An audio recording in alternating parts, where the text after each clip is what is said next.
I never imagined that my job at Long John Silver's would be the catalyst for the most harrowing experience of my life. The restaurant, nestled in the heart of our small, picturesque town, was a place of prestige and nostalgia. People came from miles around to savor our signature seafood dishes, and the ambiance was warm and inviting. But beneath that gleaming facade, there lurked a sinister secret that would unravel my sanity.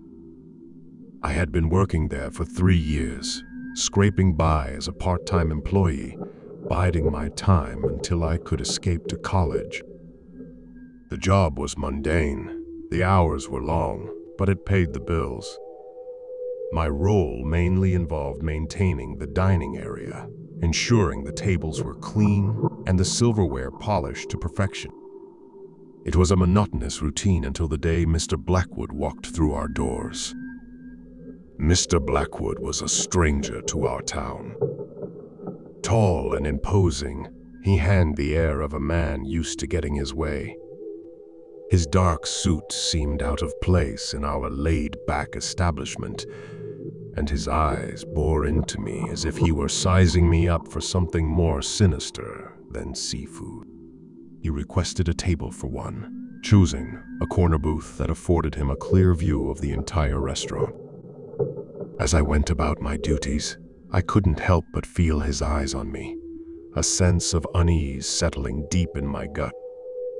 Every time I glanced in his direction, he was studying me, his lips curled into a sinister smile. It was as though he could see through me, peering into the depths of my soul. Hours passed, and Mr. Blackwood remained at his table, ordering plate after plate of our finest seafood. He ate with a voracious appetite, but his eyes never left me. I began to wonder if I was the intended target of his unsettling attention. My coworkers teased me, claiming he had a crush on me, but I couldn't shake the feeling that something was terribly wrong. As the evening wore on, the restaurant emptied, leaving Mr. Blackwood and me as the only occupants. I tried to concentrate on my closing duties, but his presence was a suffocating weight on my chest. When I glanced at his booth again, he was gone. A sense of relief washed over me, and I quickly finished my work, eager to escape the eerie atmosphere.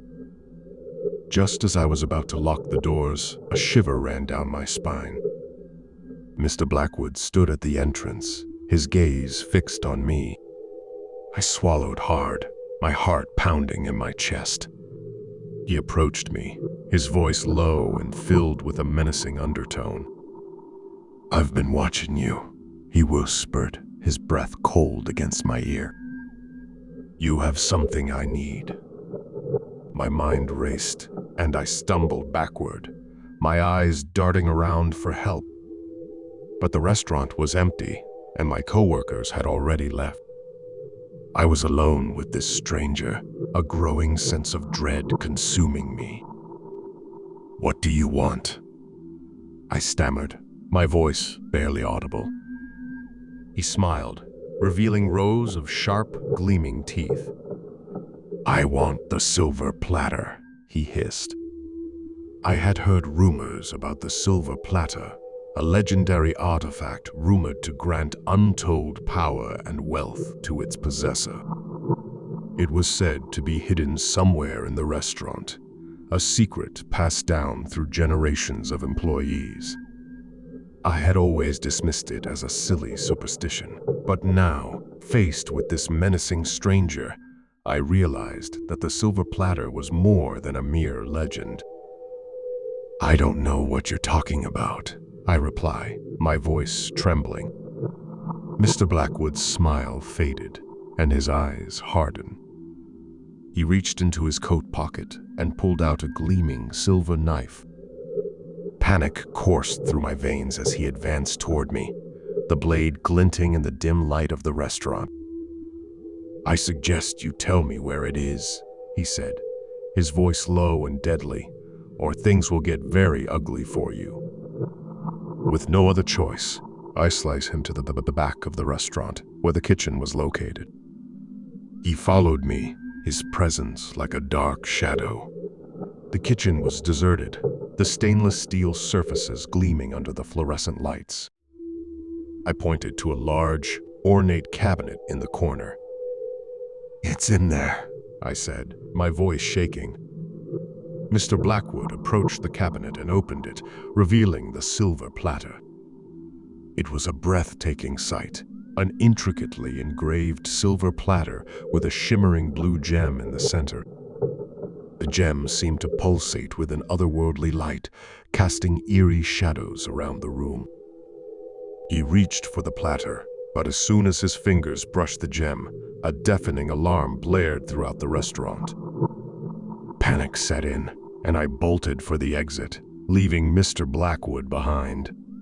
I could hear him cursing as I raced through the empty dining area, the blaring alarm echoing in my ears. I stumbled out of the restaurant, my heart pounding, and didn't stop until I reached the safety of my apartment.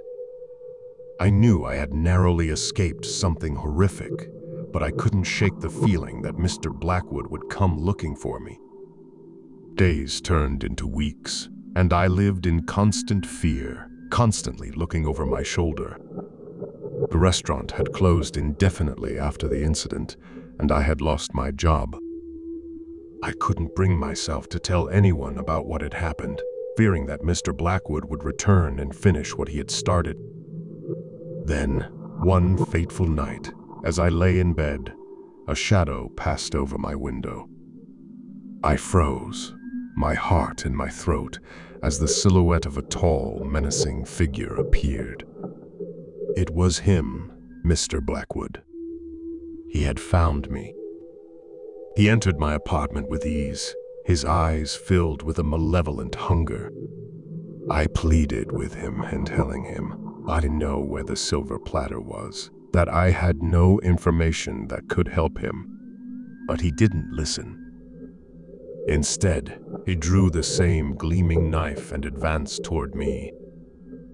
As he raised the knife, a blinding light filled the room, illuminating every corner. Mr. Blackwood screamed in agony, dropping the knife as his skin sizzled and smoked. I shielded my eyes from the intense brightness, unable to comprehend what was happening.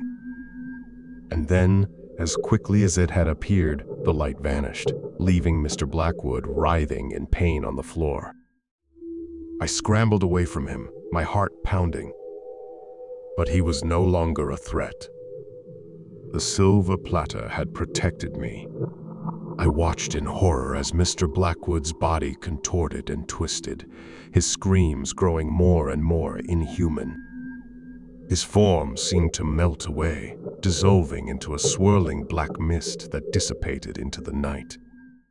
He was gone, leaving nothing but a lingering sense of dread in his wake. I never saw Mr. Blackwood again, and the silver platter disappeared along with him. The restaurant remained closed, a silent monument to the terror that had unfolded within its walls. I left town soon after, desperate to put the nightmare behind me. But even now, years later, I can't escape the feeling that Mr. Blackwood's malevolent presence still lingers, waiting in the shadows, ready to return and claim what he believes is rightfully his. The silver platter may be gone, but the horror it brought into my life remains, a chilling reminder that some secrets are best left buried.